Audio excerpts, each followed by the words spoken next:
안녕하십니까? 다시 2013년 제4기 안식학교 교과 공부 시간입니다. 이번 기 총 제목은 다 아시는 대로 성소입니다. 성소에는 무궁한 진리가 잠재해 있고 또 그것의 깊이와 높이 그리고 넓이는 매우 커서 우리가 많은 시간을 들여서 연구할 필요가 있고 또 연구한 후에는 그것이 주는 깊은 은혜와 또 성경의 진리가 참으로 구속의 과학이라는 사실을 깨닫게 해주는 귀한 진리이기도 합니다. 오늘은 제2과 공부를 하게 되었는데요. 이것은 그림입니다만 우리 안식학교 교과책 영문 표지에 있는 그림이기도 합니다. 여기 성막이 있고 물두멍 그리고 번제단에 양을 제사로 드리고자 하는 장면이 있습니다. 여기는 대제사장이 앞에 판결 흉패를 차고 아름답고 영광스러운 옷을 입고 있고 기타 제사장들은 흰 세마포로 된 흰 백색 예복을 입고 봉사합니다. 여기 죄인이 한 사람이 양을 가지고 제사를 드리러 온 성전의 한 뜰의 장면입니다. 오늘 제4과입니다. 제4과 성소에서 얻는 교훈. 우리는 이미 1, 2, 3, 4과를 통해서 상당히 중요한 진리를 공부해 왔습니다. 그래서 우리 교재의 내용을 제4과의 내용을 제 나름으로 간추리면 이렇게 A, B, C, D, E라고 할 수 있습니다. 첫째는 내가 그들 중에 거할 성소. 모두 성경 구절에서 따왔습니다. 오늘은 기억절에서 따왔고 내가 거룩하니 너희도 거룩하라. 교과책에 나옵니다만 레위기 11장 44절 45절에서 따온 것입니다. 그 다음에 거기서 내가 너와 만나고 출애굽기 25장 18절로부터 22절에 있는 말씀 맨 마지막 부분에 성소는 하나님께서 우리를 만나시는 곳이라고 말씀합니다. 그 다음에 내가 네게 명한 대로 만들어라. 이 말씀은 성소의 기구를 만들 때 한 두 번 반복된 말씀입니다. 이렇게 잘 만들어서 구별되게 만들고 내가 너에게 지시한 방법대로 함부로 세상에 어떤 물건을 만들듯이 만들지 말고 그렇게 하라고. 그 다음에 이제 시편 73편에 있는 말씀 아삽의 시죠. 내가 성소에 들어갈 때야 그 모든 결국을 깨달았다 하는 그 말씀이 이 5개의 성경 구절이 오늘 제4과의 성소에서 얻는 교훈을 잘 요약한다고 제 나름으로 판단하게 되었습니다. 그래서 그 하나하나를 살펴보자. 먼저 기억절. 내가 그들 중에 거할 성소를 그들이 나를 위하여 짓되. 개역 개정판입니다. 우리 보통 보고 있는 한글 개역판은 내가 그들 중에 거할 성소를 그들을 시켜 나를 위하여 짓되를 좀 간략하게 그들이 나를 위하여 짓되라고 표현하였습니다. 이 그들 중에 거할 성소, 성소는 하나님이 그의 백성 가운데 거하게 하는 처소예요. 그러므로 우리와 함께 하시는 하나님의 보이는 한 집이 바로 성소입니다.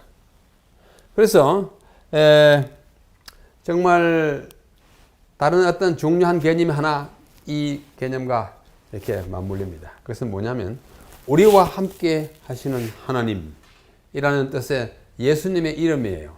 임마누엘. 우리 마태복음 1장 22절로 23절에 보면은 이 모든 일이 이렇게 된 것은 예수님이 탄생하시게 된 것은 주께서 선지자로 하신 말씀을 이루려 하심이니 이르시되 보라 처녀가 잉태하여 아들을 낳을 것이요 그의 이름은 임마누엘이라 하리라 하셨으니 이를 번역한 즉 하나님이 우리와 함께 계시다. 이사야 7장 14절의 인용을 우리 여기 마태복음 1장 22절 3절에서 볼 수 있는 것입니다.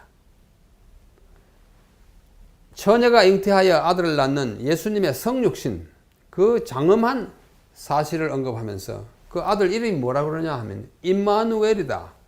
임 함께 마누 우리 엘 하나님 우리와 함께 하시는 하나님. 예수님은 하늘에서 하나님으로 계시다가 하나님이 우리와 함께 하기 위해서 육신으로 오신 인간인 것입니다. 그러므로 그분은 우리와 함께 하시는 하나님이에요. 그래서 그의 이름을 임마누엘인데 다시 말해서 성육신 있기 전에 구약시대에 우리 하나님은 성소를 통해서 우리 중에 거하시고자 계획하셨습니다. 그러므로 성소 건축의 목적은 성육신의 목적과 동일하다고 봐야 합니다. 둘 다 우리와 함께 하시는 하나님이에요. 임마누엘 하나님이라고 볼 수 있습니다. 내가 그들 중에 거할 성소는 우리와 함께 거하시기 위한 처소가 성소라는 걸 말씀해 줍니다.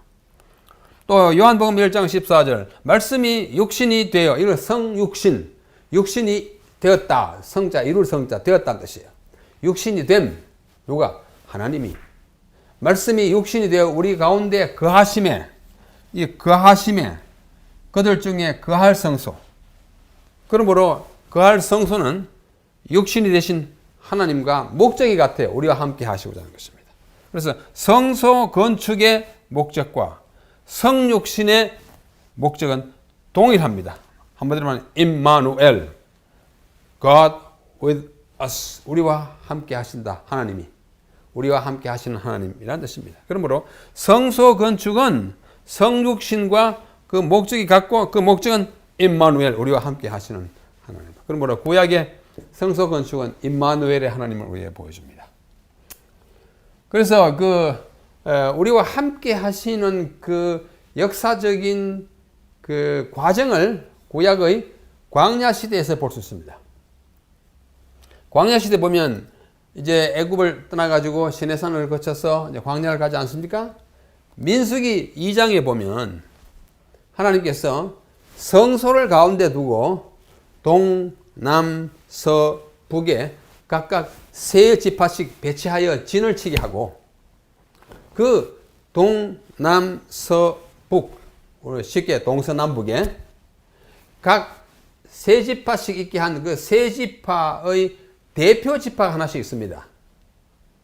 대표 지파, 동쪽의 세 지파 중에 대표는 유다 지파이고, 남쪽의 세 지파 중에 대표 지파는 르우벤 지파이고, 서쪽에 있는 세 지파의 대표 지파는 에브라임 지파이고, 북쪽에 있는 세 지파의 대표 지파는 단 지파입니다. 그래서 그 대표 지파에 각각 진기를 하나씩 만들게 했어요. 진기. 동쪽 진의 기, 남쪽 진의 기, 서쪽 북쪽 진의. 여기 보십시오. 민수기 2장 3절에 보면 동편에 대표 지파인 유다의 진기를 만들어라. 그리고 2장 10절에는 남편에 르우벤, 세 지파 중에 대표인 르우벤의 진기를 만들어라. 그리고 서쪽에는 에브라임의 진기, 북쪽에는 단의 진기를 각각 만들어 꽂아서 세 지파가 그 진기를 따라 이동하라고 그렇게 말씀하셨습니다. 그래서 그 진기가 성경에 명시되지는 않았습니다. 진기에 무엇이 그려졌는지는. 그러나 유대인들의 오래된 전승, 전통, 또 랍비들의 문헌에 보면 그 진기가 각각 네 가지 진기고 모양이 나타났습니다. 동쪽 유다 지파의 진기에는 사자를 그렸습니다. 삼림의 왕, 사자, 라이언. 남쪽 세 지파 대표인 르우벤을 나타내는 진기는 사람을 그렸습니다. 사람의 얼굴을 그렸어요. 그 다음에 서쪽 에브라임의 진기에는 황소를 그렸습니다. 북쪽 단의 진기에는 독수리를 그렸습니다. 이 네 짐승이 민수기에 나타나지 않지만은 유대인들의 오래된 문헌에 나타나서 그대로 믿어져 오고 있습니다. 그런데 매우 공교롭게도 이 네 생물이 에스겔서에 나타나 있는 그룹의 얼굴 네 생물과 똑같습니다. 요한계시록 4장에 나오는 보좌 주변의 네 생물과 그 생물의 종류가 똑같습니다. 에스겔서에 보면은 그룹이 얼굴을 4개 가지고 있었는데 앞에는 사람의 얼굴, 오른쪽에는 사자의 얼굴, 왼쪽에는 소의 얼굴, 뒤에는 독수리의 얼굴을 가진 좀 아주 괴상한 동물처럼 보이는 그런 생물이 상징적으로 그룹으로 나타났어요. 그래서 이것은 계시의 일관성이 있는 것입니다. 그래서 이 진기가 이제 동서남북에 있으면서 12지파가 이제 배치됐는데 성소가 가운데 있고 동쪽에 유다, 이사갈, 스불론. 남쪽에 르우벤, 갓, 시몬. 서쪽에 에브라임, 베냐민, 므낫세. 북쪽에 단, 아셀, 납달 이렇게 했어요. 좀 대표 지파는 제가 조금 크게 만들었습니다. 가운데 성소가 있어요. 이 성소에 누가 계십니까? 내가 그들 중에 거할 성소. 그들 중, 이스라엘 중, 문자적으로 가운데 중 아닙니까? 그들 가운데, 그들 중에 거하시는 하나님이 우리와 함께 거하시는 하나님의 모습으로 나타나는 것입니다. 근데 이제 12지파 가운데 한 지파, 레위 지파는 이제 별도였어요. 그 레위 지파는 레위가 아들이 셋이 있었어요. 셋이 누구냐면 고핫과 게르선과 므라리가 각각 분파로서 가운데 이렇게 있고, 그 다음에 모세와 아론과 아론의 네 아들은 동쪽 여기 성소 입구에서 진을 쳤습니다. 그래서 이걸 빼고도 12지파가 되는 것은 에브라임과 므낫세가 원래 요셉 지파인데 이 요셉 지파가 축복을 받아가지고 두 지파로 이렇게 확대됐습니다. 이런 모양으로 하나님이 12지파 가운데 레위 지파의 한 가운데 임재하셔서 그들 중에 거하시는 우리 주님의 모습입니다. 아까 말씀드린 대로 네 생물이 각 방향의 세 지파를 대표하는 진기에 그려져 있는데, 동쪽 지파에는 사자, 남쪽 지파에는 사람, 서쪽 지파에는 황소, 북쪽 지파에는 독수리가 그려져 있었어요. 진기를 들고 세 지파씩 따라갔어요. 굉장히 조직적이고 체계적인 질서 잡힌 광야 생활을 한 것을 볼 수 있습니다. 자, 이걸 제가 이제 글로 썼습니다만은 뭐 사자, 사람 이걸 조금 더 절실하게 잘 보이게 하기 위해서 진짜 한번 생물을 한번 그려봅시다. 사자, 사람. 뭐 사람을 대표할 만한 인물은 아니지만도 다른 사람 사진을 넣기가 좀 개면적어서 제 사진을 붙인 것을 용서하시기 바랍니다. 그 다음에 소, 한국의 소입니다. 우리나라 소. 독수리. 이 네 생물은 하나님의 성품 또는 속성을 상징하는 것입니다. 하나님이 성소에 계시고 이 생물이 있는 것은 마치 요한계시록 4장에 있는 하나님의 보좌에 있는 내 주변의 내 생물이 바로 사람, 사자, 소, 독수리잖아요. 사자는 삼림의 왕입니다. 권세를 나타냅니다. 사자가 한 번 어렁 하면은 온 산천이 떨고 다 이렇게 숨을 죽이잖아요. 그만큼 하나님은 우주의 권능의 하나님 왕이라는 사실을 보여줍니다. 그 다음에 사람은 만물의 영장입니다. 사람은 모든 생물 중에 가장 지능이 높은 존재. 그래서 우리 하나님도 지적인 존재, 지성적인 존재라는 사실을 보여주는 것으로서 사람을 넣고, 황소를 넣은 것은 소는 아주 봉사하기를 좋아하고 희생하기를 좋아하는 생물이에요. 하나님은 권능을 가진 하나님이지만은 인간을 위해서 소가 사람을 위해서 평생 봉사하듯이 자기 생명을 내놓기까지 봉사하는 우리 주님, 예수님의 성품을 보여주고, 독수리는 멀리서 다 봅니다. 하나님도 멀리서 다 보십니다. 전시, 모든 것을 볼 수는 뭐예요? 전능, 전지, 전시, 그러면서도 완전히 봉사하시는 우리 하나님의 모습을 보여주는 것입니다. 다 보시고 다 할 수 있고 모든 걸 다 하시고 그러면서도 희생하시는. 사자가 그야말로 모든 걸 다 이기는 거 아니에요. 그러나 생물 중에 힘이 제일 세다고. 사람이 모든 걸 다 아는 거 아닙니다. 특히 이 사람은 다 알지 못합니다. 그러나 어떻게 해요? 다른 생물보다는 좀 많이 아니까 하나님은 더 아신다. 소, 독수리 다 그렇습니다. 그래서 이 상징된 천하 만물 가운데 성소에 우리 하나님이 계신다고 하는 사실은 그들 가운데 거하기 위해서 성소를 지었다는 그 말을 우리에게 실감하게 하는 것입니다. 둘째는 내가 거룩하니 너희도 거룩하다. 성소를 지어놓고 거기서 제사하게 하심으로써 하나님이 거룩하게, 우리를 거룩하게 되기를 원하시는 것입니다. 여기 출애굽기 40장 9절로 10절에 보십시오. 또 관유는 것은 성소에다 제사할 때 거기다 이렇게 바르는 기름을 관유라 그럽니다. 관유를 가져다가 성막과 그 안에 있는 모든 것에 발라 그것과 그 모든 기구를 어떻게? 거룩하게 하라. 거룩하게 하는 것입니다. 이 관유는 하나님께서 지정하신 기름으로서 거룩하게 하는 상징으로 사용되었어요. 그렇게 하면 그것이 거룩하리라. 기구가 거룩한 것은 거기에 봉사하는 사람도 거룩하게 한다는 뜻이고 또 우리가 거룩하게 되기를 바라는 뜻입니다. 너는 또 번제단과 그 모든 기구에 발라 그 안을 거룩하게 하라. 그 제단이 지극히 거룩하리라. 성소는 문자가 들어 거룩한 장소에 모두 거룩하게 하는 것입니다. 구별해서 하나님께 바쳐 사용되도록 거룩하게 하기 위해서 그렇게 한 것입니다. 또 레위기 19장 2절에 보면은 너는 이스라엘 자손의 온 회중에게, 아까는 기구들이고 성소의 모든 부분인데 이제는 사람 회중에게 말하여 이르기를 너희는 거룩하라. 이는 나 여호와 너희 하나님이 거룩합니다. 거룩하기 어떻게 될까? 성소에 와야 거룩해집니다. 성소에 와서 제사를 지내야 되고 죄를 용서받아야 되고 거룩하신 하나님의 공간에서 하나님을 배우고 가야 합니다. 성소는 하나님을 만나는 곳이에요.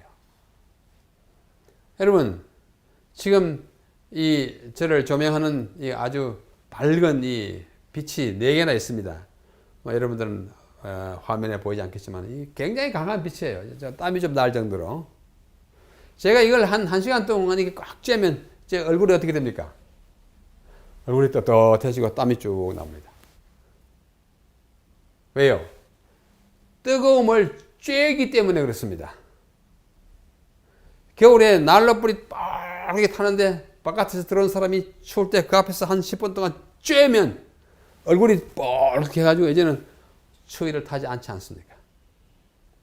우리가 성소에 특별히 안식일에 와서 하나님을 배우면 하나님은 거룩한 분이기 때문에 하나님의 거룩함을 예배를 통하여 1시간 동안 쬐고 갑니다. 그러므로 예배를 다 드리고 바깥으로 나갈 때는 거룩함이 우리 얼굴에 묻어 있어야 돼요. 이 빛이 나를 쬐물어 얼굴이 떳떳하게 되듯이. 우리가 하나님의 집에 와서 하나님을 배우면서 하나님의 거룩함을 쬐고 나가면서 우리 얼굴에 빛이 없으면은 예배 헛수고한 것입니다. 예배 잘못 드린 거예요. 우리는 예배 시간은 하나님의 거룩함을 쬐는 시간이에요. 쬐어야 합니다. 모세가 시내산에서 40일 동안 금식하고 하나님을 배우면서 있었기 때문에 그 얼굴에 하나님의 영광의 광채가 쬐져 가지고 얼굴에 영광이 묻어 가지고 얼굴 끝풀이 아주 영광스럽게 빛나 가지고 내려올 때 수건을 덮어 쓰고 내려오지 않았습니까? 우리는 하나님을 직접 대면하지 않지만은 마음으로 대면하고 또 예배 시간에 말씀으로 대면하기 때문에 예배를 마치고 나갈 때는 우리의 얼굴에 거룩함이 좀 발산해야 되지 않나 생각합니다. 그것도 매 안식일 1년에 막 수십 번씩 교회 오잖아요. 또 우리가 교회 나오기 시작한 지 한 30년 되면 수백 날 교회 와서 쬐고 가고 쬐고 가고 쬐고 가고 얼굴에 광채가 모세처럼은 빛나지 않아도 아, 저 사람 얼굴이 정말 빛나네? 무슨 좋은 일 있어? 아, 나 좋은 일 있다고. 무슨 일이냐고. 나 안식일에 가서 하나님을 뵙고 그 얼굴에 광채를 쬐고 왔다고. 이런 신앙 감정이 있다면 우리는 정말 마음과 우리의 몸이 다 거룩하게 바뀌어가는 성화의 경험을 한다고 생각합니다. 하나님은 우리에게 세속과 부정으로부터 구별된 생애를 살라고 명령하십니다. 이는 우리의 신앙생활뿐 아니라 우리의 삶의 목적과 동기에 있어서도 좀 구별된, 세상 사람과 똑같이 돈 벌고 똑같이 명예를 추구하고 똑같이 권세를 잡으려고 하는 것은 우리의 인생을 잘 사는 것이 아닙니다. 또 우리의 생각과 행동, 또 취미와 또 보고 듣고 먹고 마시는 취향을 모두 포함해서 어떻게 해요? 구별된 거룩함으로 나아가는. 그래서 우리 골라 먹는 거예요. 레위기 11장 괜히 있는 거 아닙니다. 그래서 우리가 아무 곳에나 가지 않는 거예요. 노래방에 가는 것이 그렇게 우리의 거룩함을 이렇게 북돋워 준다고 생각하지 않기 때문에 우리가 또 무슨 세상 사람들이 절기 유흥으로 찾아가는 곳에 우리가 가지 않는 것은 구별된 삶을 살게 거룩하라는, 성소에 자주 와서 거룩하게 되라고 말씀하시는 것입니다. 또 여기 레위기 11장 음식을 가려 먹으라고, 그렇죠? 짐승 가운데는 뭐 있잖아, 되새김질하고 또 발이 굽이 갈라진 거 먹어라, 소 같은 거. 또 뭐 어류 같으면 비늘과 지느러미가 있는 거 먹어라. 왜요? 그 11장의 맨 끝 두 절이에요. 14절, 44, 45절. 그 장의 결론이에요. 결론이 뭐예요? 나는 여호와 너희 하나님이라. 내가 거룩하니 너희도 몸을 구별하여 거룩하게 하고 땅에 기어다니는 것으로 인하여 스스로 더럽히지 말라. 나는 너희 하나님이 되고 너희를 애굽 땅에서 인도하여 낸 여호와라. 내가 거룩하니 너희도 거룩. 음식이 우리의 거룩함을 북돋우든지 좌절시키든지 둘 중에 하나입니다. 왜요? 우리가 먹는 것으로 말미암아 우리의 몸이 이루어지기 때문입니다.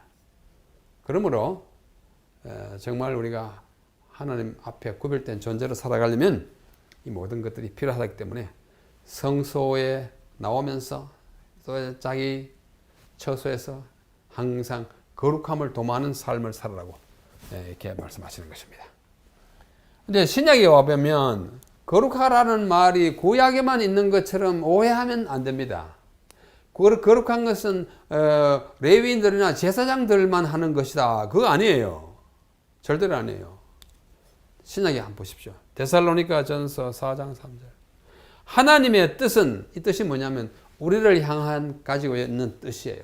하나님의 뜻은 이것이니 뭐냐? 너희의 거룩함이라. 하나님이 우리를 거룩하게 하는 것이 하나님의 뜻이에요. 이 뜻을 우리가 이루어야 합니다. 또 베드로전서 1장 15절에 베드로 사도가 말합니다. 오직 너희를 부르신 거룩하신 자처럼, 우리 누가 부르셨어요? 거룩하신 하나님 부르잖아요. 그분처럼 너희도 모든 행실에 거룩한 자가 되라. 속된 자가 되지 말고, 세속적인 사람이 되지 말고, 우리의 생각과 말과 우리의 모든 행동이 세상 사람들과 다름이 있어야 합니다. 왜? 우리는 구별된 존재이기 때문에 그래요. 또 이 히브리서 12장 14절은 가장 우리에게 거룩함이 필요되는 것을 강조하는 말씀입니다. 다 같이 한번 읽어보실까요? 저와 함께 시작. 모든 사람으로 더불어 화평함과 거룩함을 좇으라. 이것이 없이는 아무도 주를 보지 못하리라. 히브리서 12장 14절 말씀. 여러분 떨리지 않습니까? 이것이 없이는 아무도 주를 보지 못하리라. 이것이 뭔지 아세요? 거룩함입니다. 우리말로만 보면 모든 사람으로 더불어 화평함과 거룩함을 이루라. 이것, 화평함과 거룩함이 없이는 아무도 주를 보지 못하리라고 생각되지만 성경 원문은 그렇게 아니에요. 성경 원문을 제가 잠시 보여드리겠습니다. 이게 성경 원문 헬라어로 된 성경입니다. 제가 뭐 우리 모든 성도님들이 보시는 이 교과 해설에서 헬라어 문장, 다른 글자 없는 헬라어만 딱 써놓고 있는 것이 조금 죄송스럽습니다. 그러나 뭐 몇 분이라도 아시면 아시라는 뜻에서 몰라도 괜찮지만은 자 한번 보십시다. 에레넨 디오코테 메타 판톤 카이톤 하기아스몬 후 호리스 우디스 옵세타이톤 큐리온. 뭐냐면 평화, 화평을 쫓아라. 메타 판톤, 모든 사람들로 더불어 화평을 쫓아라. 화평을 쫓아하라. 그리고 또 거룩함도 쫓아라. 이것이 옵션, 이것이 뭐냐면 바로 요거예요. 앞에 거는 제외됐습니다. 왜냐하면 요게 단수 관계대명사예요. 영어 배우실 때 관계대명사 보셨잖아요. 요것은 단수이기 때문에 이거 두 개를 할 수가 없습니다. 거룩함을, 그러니까 모든 사람으로 더불어 화평을 쫓으라. 그리고 거룩함도 쫓으라. 이것이 없이는 아무도 주를 보지 못할 것이다. 이것을 새 국제역 영어 성경에는 아주 분명하게 번역해놨어요. 한번 보십시오. Make every effort. 모든 노력을 다 기울여라. 뭐하도록? To live. 살도록. In peace. 평화롭게 살도록. With all men. 모든 사람들로 더불어 평화롭게 살기를 위하여 모든 노력을 강구하라. 그리고 to be holy.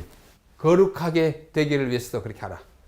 Without holiness. 거룩함이 없이는 no one, 아무도 will see the Lord. 주를 보지 못할 것이다. 분명하죠? 이건 아주 오해 여지 없이 홀리니스를 이것이라고 딱 아주 꼬집어서 갖다 놨습니다.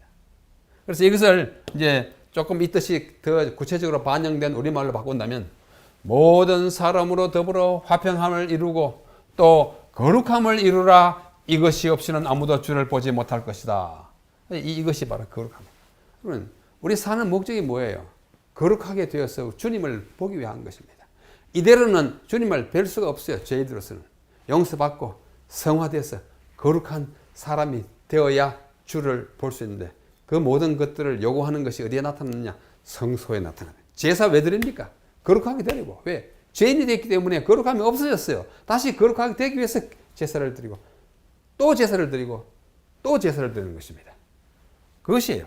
그러므로 이 거룩함을 이루기 위하여 우리에게 주어진 것이 바로 성소입니다. 성소예요. 세 번째, 거기서 내가 너와 만나고, 예, 그 아까 구절이 출애굽기 25장 18절부터 22절인데 맨 마지막에 거기 있어요. 25장 18절부터 22절에는 뭐가 있느냐 하면은 모세를 통하여 성소를 짓고 성소의 지성소 안에 뭘 짓는 거 아니? 그룹을 짓게 해요. 그룹 사이에 하나님이 계십니다. 그래서 거기서 두 그룹 사이에서 내가 너와 만나고 그룹 사이에 좌정하신 하나님이 우리를 만나기 위해서 그 성소 안에 계신 거예요. 그러므로 성소에 가는 것입니다. 1년에 한 번 대속죄일에 지성소까지 들어가는 봉사를 통해 우리는 하나님 바로 면전까지 들어가는 것이라 할 수 있습니다. 내가 거기서 너와 만나고 속죄소 위 곧 증거궤 위에 있는 두 그룹 사이에서 내가 이스라엘 자손을 위하여 내게 명령할 모든 일을 내게 이루리라. 만나고 말씀하시기 위하여 거기 계시는데 그게 바로 성소를 주신 목적인 것입니다. 그래서 성소는 우리를 만나는 곳이에요. 그래서 우리말로 회막이라 그럽니다. 회막. 한자로 모일회, 천막이라는 막사라는 막. 모이는 곳이에요. 영어로 tent of meeting. 모이는 텐트. 회막. 회막이라는 그런 뜻입니다. 누가 모이느냐? 우리가 하나님을 뵙기 위해서 모이는 곳이에요. 출애굽기 27장, 레위기, 민수기 등등 총 145절에 회막이라고 하는 단어가 쓰여 있습니다. 우리가 하나님을 뵙고자 하나님과 만나는 곳이다. 그 다음에 열왕기상 8장 30절에 보면 주의 종과 솔로몬이 하시는 말씀입니다. 주의 종 자기와 주의 백성 당신의 백성이 이스라엘 백성이 이곳을 향하여 이 성전 새로 지은 성전을 향하여 기도할 때 주는 그 간구함을 들으시되 주께서 계신 곳 하늘에서 들으시고 들으시사 사하여 주옵소서. 하늘에 계신 하지만은 이 땅에 제가 지은 성막에서도 뭐랄까 하나의 분점처럼 여기서도 계셔서 우리가 여기서 하나님께 기도할 때 실제로는 하늘에 계시지만도 우리를 영접하시고 사해달라고 이렇게 기도하는 것입니다. 열왕기상 8장 30절로 53절에 보면은 솔로몬이 성전을 짓고 난 다음에 그것을 다 완성한 후에 낙성 기념 기도를 드립니다. 기도의 내용을 이렇게 여기 한 23, 4절 되기 때문에 내용을 이렇게 정리하면 첫째, 용서를 구하는 곳이라고 합니다. 우리 교과서에 잘 나와 있습니다. 제가 다시 반복한 것입니다. 성서는 뭐 하는 것인가 하니 용서를 구하는 하나님 앞에서. 둘째는 맹세하는 것입니다. 여기서 내가 이렇게 하겠습니다 할 때 하나님 들어주시옵소서. 셋째, 패배할 때 간구하는 것입니다. 우리가 살다가 막 죄를 짓고 또는 원수에게 져가지고 와서 막 간구할 때 그 성소가 바로 그것이에요. 가뭄을 만날 때 기도하는 것입니다. 우리가 막 한 발이 들고 곡식이 안 돼가지고 막 했을 때 와서 여기 와서 기도하거든. 들어달라는 기도하는 곳이에요. 그다음 재앙을 만날 때 탄원하는 것이고 이방인이 기도하는 이방인도 와서 기도할 수 있어요. 그 앞에 와가지고 안에 들어가지는 못하지만 성소 이 뜰에 와서 기도할 수 있어요. 그 다음에 승리를 간구하는 것입니다. 승리를 간구하는 것입니다. 이 모든 것들이 성소에서 일어난 일이라는 뜻에서 우리는 하나님을 만나는 곳이라고 할 수 있습니다. 그 다음에 여기 네 번째는 내가 네게 명한 대로 만들어라 그랬어요. 곧 회막과 전거교와 그 위에 속죄 소와 회막의 모든 기구와 그 기구와 또 순금 등대와 모든 기구와 회막과 기구와 또 상과 기구와 등잔과 기구와 분향단과 번제와 그 모든 기구. 그러니까 분향단 있으면 하나뿐 아니에요. 그게 필요한 소도구들이 많이 있어요. 그 모든 것들, 모든 기구들을 무릇 내가 네게 명한 대로 그들이 만들지니라. 성소의 모든 기구와 모든 도구와 설치물을 다 하나님이 지시한 방법대로 거룩하게 구별된 방법으로. 왜냐하면 거기는 온통 거룩해야 되기 때문입니다. 하나님만을 위해서 특별히 만들어진 것이 아닙니다. 뭐 기름을 만들 때도 아무 기름 가져와 사가지고 하는 거 아니에요. 기름 만드는 방법을 다 제시했어요. 그래서 아주 특별한 방법으로 구별된 방법으로. 그래야 지은 것이 이 회막 모세의 성소입니다. 뭐 여러분이 많이 보시는 광경이 아닙니까? 동쪽에서 이제 들어갑니다.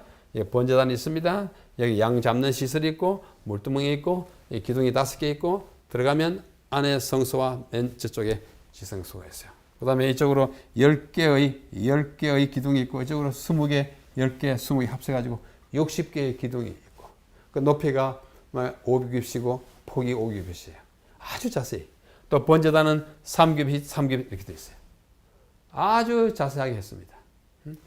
5규빗, 높이가 3규빗 뭐 이렇게 다 됐어요. 자, 근데 이것을 이제 조금 이렇게 평면도로 그리면 오른쪽에 들어가면 번제가 있고 몰두멍이 있고 성소가 있고 지성소 있어요. 이게 아주 5규빗, 5규빗, 5규빗 이게 다 이렇게 되어 있습니다. 이게 하나가 10규빗이겠습니다. 요 한 사이가 5규빗이에요. 한 사이가 5규빗이기 때문에 전체는 요 폭 하나는 10규빗입니다. 그래서 성소는 20규빗, 10규빗이고 지성소는 10규빗, 10규빗 이렇게 되어 있어요. 이거는 5규빗, 5규빗 이렇게 되어 있어요. 아주 자세하게. 왜 이렇게 자세하게 했을까? 자세하게 할 필요가 있어요. 그게 다 의미가 있기 때문입니다. 오늘 우리가 그 모든 의미를 다 생각하기는 시간이 없습니다. 이제 들어가면 성소예요. 성소의 오른쪽에 진설병상이 있습니다. 우리 교과책에는 떡상이라고 그러는데 떡상은 이제 흔히 하는 말이고 진설병상이 우리 개역 한글판에 있는 용어입니다. 진설병. 이렇게 진설이라는 것은 펼쳐놓은 병, 떡, 상이에요. 그 다음에 이쪽은 등대입니다. 우리 교과책에 촛대라고 한 것은 좀 죄송한 말이지만은 아주 부정확한 용어예요. 이게 촛대 아니에요. 등이에요. 성전에는 두 가지가 있습니다. 촛불로서 하는 등대가 있고, 대가 있고, 그 다음에 등불로서 하는 데가 있어요. 요한계시록에 나오는 것은 촛대입니다. 촛대처럼 길게 불이 있고 7개 촛대가 길어요. 촛대고 구약에 나오는 것은 촛대 아닙니다. 등대, 등잔 있잖아. 등잔. 등잔이 있는 대니까 등대가 맞습니다. 촛대는 요한계시록 1장에 나오는 때의 등대인데 물론 의미는 같아요. 7이라는 숫자는 같지만은 그러나 모양이 달라요. 그죠? 요한계시록에 나오는 것은 그야말로 캔들스틱입니다. 이거는 램프로 되어 있어요. 등잔이에요. 램프 스탠드라고 이렇게 표현합니다. 하여튼 불이 있고 여기 분향단이 있습니다. 분향단. 그것도 향단이라고 하는 것보다는 분향단이 더 좋습니다. 이게 성소이고 그 다음에 지성소 안에 들어가면 아니야. 그것을 좀 더 구체적으로 보면 이게 등대. 이게 등 7개지 않습니까? 네. 금 한 달란트로 쳐서 만드는 것입니다. 아주 하나님이 지시된 대로. 이게 뭐예요? 떡상보다는 진설병상 이렇게 하는 거예요. 뭐 떡상을 틀렸다고 하지 마십시오. 그러나 조금 좀 더 뭐랄까요? 성경에 우리 개역 한글판에 나온 대로 하면 그렇습니다. 떡이 6개씩 이렇게 있었고 위에 향병이 있었습니다. 그다음에 이게 분향단이에요. 분향단은 이 그림도 정확하지 않습니다. 이 채라고 그랬는데 채가 옆에 있지 않고 모서리에 달려 있었어요. 그게 정확한데 이 그린 사람이 평이하게 그렸기 때문에 이게 지성소의 대제사장의 모습이라고 할 수 있습니다. 이게 이제 법궤, 증거궤이고 이게 뭐냐면은 뭐예요?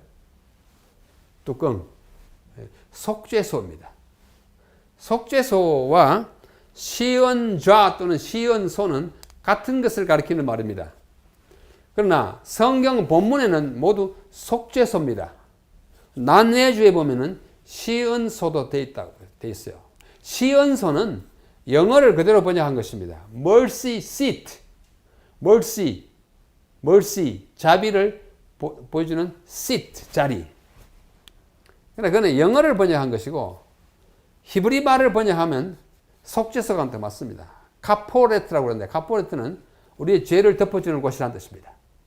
그래서 시언소나 시언좌보다는 성경 본문에 있는 속죄소가 더 좋은 용어라는 사실을 이해하시면 되겠습니다. 그 다음에 이것은 그룹 천사인데 하나님의 임재를 옹이하는 것입니다. 이렇게 이런 모습이에요.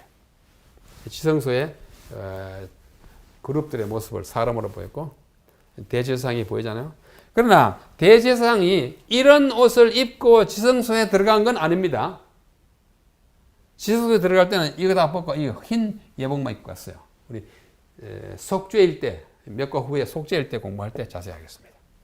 그래서 이 그림을 보면은 이 번제단에서 불이 있고 물두멍에 물이 있고 제물 잡는 곳에 피가 있기 때문에 번제 불은 태우고 물은 씻고 피는 용서하기 때문에 태우고 씻고 용서하는 걸 통해서 죄의 용서인 칭의를 이 뜰에서 경험합니다. 아주 분명해요. 그 다음에 성소에 가면 진설병상에는 떡이 있고 등대에는 불이 있습니다. 불은 밝혀주고 떡은 힘을 주니까 그 다음에 분향단은 기도잖아요. 우리의 탄원을 하나님께 보냄으로써 우리의 삶이 말씀의 떡으로서 거룩하게 되고 빛으로서 점점 더 밝아지는 생애를 하고 기도로서 하나님께 더 가까이 나가는 삶을 우리는 성화라 합니다. 뜰에서는 칭의를 배우고 요 성소에서는 성화를 배우고 그 다음에 지성소에 가면은 법궤에 하나님의 법이 있잖아요. 하나님의 통치, 하나님이 그 안에 거기 계시는 거예요. 그룹 사이에 속죄가 이루어져가지고 하나님을 직접 뵙는 것을 우리는 영광화의 경험이라고. 여기서는 성소니까 성화, 지성소에 영광스러우니까 영광화, 여기 태우고 씻고 피 흘리니까 칭의.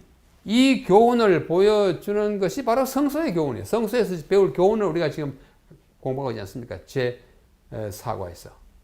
이게 이 성소 이것만 해도 큰 교훈입니다. 칭의의 교훈, 성화의 교훈, 영광화의 교훈을 배우고 있어요. 성소에 들어갈 때야 이제 마지막 부분이죠. 우리 시편 73편 12절로 17절에 보면 이 아삽이라고 하는 시인이 굉장히 곤혹스러워했습니다. 왜 악인들은 저렇게 팔자 좋게 살아가고 의인들은 맨날 이렇게 힘들게 살아가는가? 하나님이 살아계시면 의인들을 좀 잘 돌봐주셔가지고 행복하게 살게 해야지 왜 저러십니까? 하고 굉장히 고심했어요. 제가 잘 이렇게 이제 우리 주변에 있는 우리 한 자매가 아주 젊은 자매예요. 삼육대학교를 졸업하고 정말 착하고 어진 학생인데 아주 어려운 병에 걸렸습니다. 암, 백혈병 아주 그래서 굉장히 고통스러워요. 근데 그 부모님이 아직 교인이 아닌데 이 자녀가 낫기만 하게 해주면 하나님을 절대로 믿겠다고 결심하고 있는데 이 자녀가 아직 낫질 않습니다. 하나님께 매달려도 금방 낫질 않아요. 그래서 우리가 참 기도하고 이렇게 바라보고 있는데 그런 형편이 온 세상에 역사적으로 많이 있어요. 아무거나 먹는 사람이 더 건강하게 보이고 건강법칙 잘 지킨 사람은 늘 이렇게 피골이 상접하고 그렇게 보이죠. 아주 아삽이 굉장히 어떻게 하세요? 내가 어쩌면 이를 알까 하여 생각한 적 그것이 내게 심한 고통이 되었더니 하나님의 성소에 들어갈 때야 그들의 종말을 내가 깨달았나이다. 아하, 죄라는 것은 다 앞으로 저게 다시 없어지는구나. 지금 잠깐 좋은 집에 살고 좋은 차 타고 다니지만 저렇게 사는 것이 영원한 행복이 아니구나 하는 것을 어디에 들어갈 때? 하나님의 성소에 들어갈 때 깨달았어요. 성소에 들어갈 때. 성소 배우면 예수님 같이 하나님의 아들이 어떻게 십자가에 달려 돌아가십니까? 우리 식으로 생각한다면. 그분이 돌아가셔야 우리가 살아요. 시편 73편에서 아삽은 고통의 문제를 언급합니다. 의인이 고난을 겪을 때 또 어떻게 악인이 형통하게 되는지 이해할 수 없습니다. 거기서 아삽은 다윗이 시편 63편 2절에 언급한 하나님의 권능과 영광을 바라볼 수 있어요. 잠시 잠깐 두면 이 모든 것들이 다 원상으로 회복될 때 하나님이 영광스럽게 될 것과 죄인들은 다 없어질 것을 바라보게 된 것입니다. 공의가 실현되리라는 사실을 깨닫게 되는, 성소에 들어갈 때 깨달은 것입니다. 여기 시편 27편 4절, 내가 여호와께 바라는 한 가지 일, 그것을 구하리니 곧 내가 내 평생에 여호와의 집에 살면서 여호와의 아름다움을 바라보며 그의 성전에서 사모하는 것이다. 이 시편 기자는 정말 성소가 정말 배울 것이 많고 그 안에서 내 인생을 정말 통째로 맡겨도 좋을 만큼 좋기 때문에 거기에서 그 아름다움을 여호와의 거기서 바라보고 성전에서 거기서 사모하는 마음으로 살겠다고 합니다. 또 여기 29편 9절은 그 전 성전에서 모든 것이 말하기를 영광이라. 모든 것이 영광스럽습니다. 또 시편 84편 10절은 주의 궁정에서 하루 사는 것이 다른 곳에서 첫날 사는 것보다, 악인의 장막의 거함보다 내 하나님 집에 문지기로 있는 것이 좋다. 성소를 가만 보면 그 집에서 문지기로 사는 것이 고대 광실 대궐에서 첫날 사는 것보다 낫다고. 그 의미를 알기 때문에 그렇게 말했던 것입니다. 그래서 이번 제 사과에서는 성서에서 배울 교훈이 참 많습니다. 하나님이 우리와 함께하는 그걸 볼 수 있고, 그 다음에 뭐예요? 우리가 거룩하게 되어야 한다는 거예요. 하나님도 모든 것을 어떻게 해요? 거룩하게 만들어가지고 거기 오는 사람까지 다 거룩하게 된다는 사실을. 그리고 마침내 우리의 풀 수 없는 문제, 성소에서 다 해결되더라고요. 이런 교훈을 염두에 새기면서 이번 사과가 주는 교훈을 우리 삶의 한 지표로 삼고 인내로서, 믿음으로써 또 성소에 계신 하나님의 얼굴을 매일 뵈면서 우리도 거룩하게 되는 경험으로 그의 거룩함을 쬐인 얼굴로서 우리 세상 살 동안에 그 거룩함의 광채가 바래지도록 그렇게 사는 여러 성도들 다 되시기를 간절히 바랍니다. 감사합니다.